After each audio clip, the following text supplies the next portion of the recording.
we're going to break down Sunday Night Football a little bit because it was kind of a snoozer last night. But we want to know, in the Green Bay Packers 30-13 victory, is this better news for the Packers or worse news for the Seattle Seahawks here, Matt?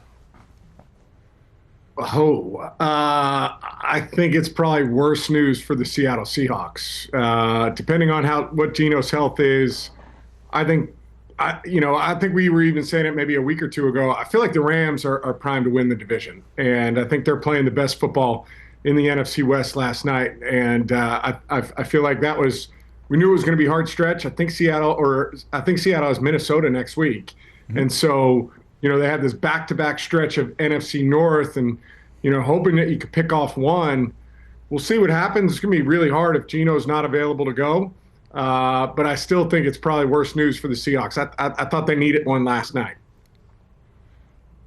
I tend to agree that, especially when your quarterback goes out and Geno Smith, and now it didn't look like anything serious, ankle, but obviously serious enough to keep him out and put Sam Howell in. But I think the injury was more a microcosm of the issue that is this offensive line's a disaster. And especially when you lose your center, Olu Oluwatimi, early on in that game, having to go to a backup, and now you're just on, UDFA's rookie 6th rounders. It's just like a disaster in terms of expecting those guys to hold up on a week in and week out basis. And you have this first-year offensive coordinator who seemingly can't figure out a way to protect this offensive line. Kyle, what did you see from that O-line, and how worried should Geno Smith and his health be even when he does come back?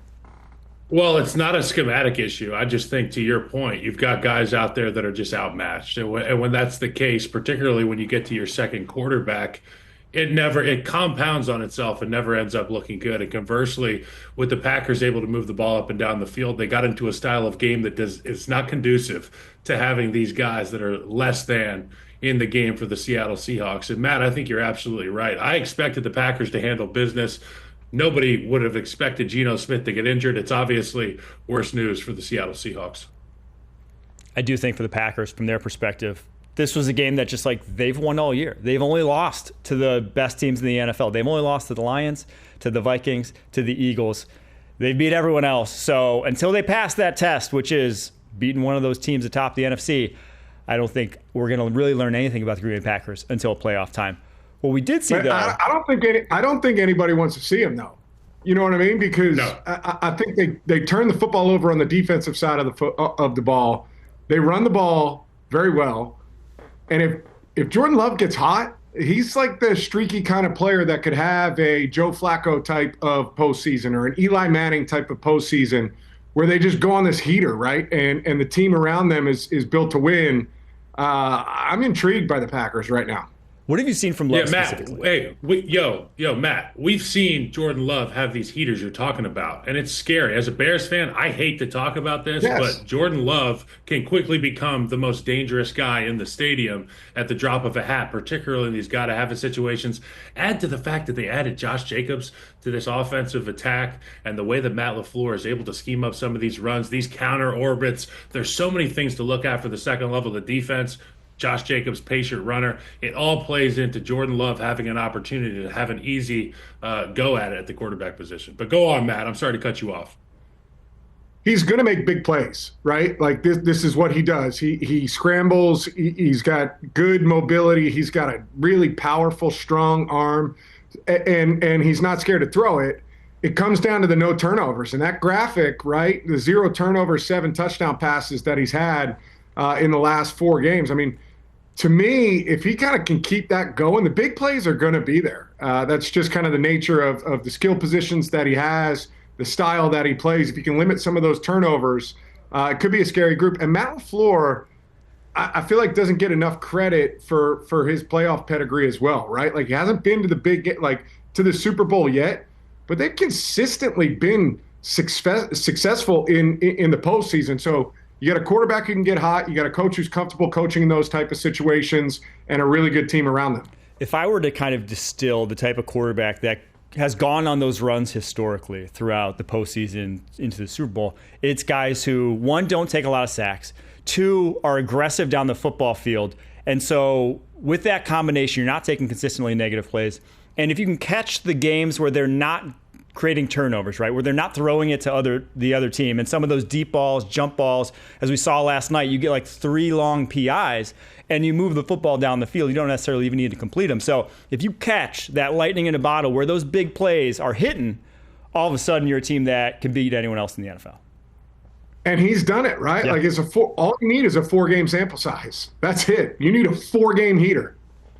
So we shall see. I agree, though. I think this NFC is, to me, the more exciting side come playoff time because the wild cards are so good. You're going to have a wild card team, whether it's the Minnesota Vikings, the Green Bay Packers, that can legitimately run the table through it. So there's going to be no layups, even for the best teams in that conference.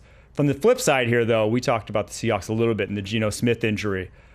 Are we really pushing the panic button on them going forward? Because I think the Vikings game, everyone always chalked up as probably unlikely to win that 1-1, predicting down the stretch. So they still do have some semblance of control here because they have the Rams on their schedule in that what we've called the de facto Week 18 championship, NFC West championship game.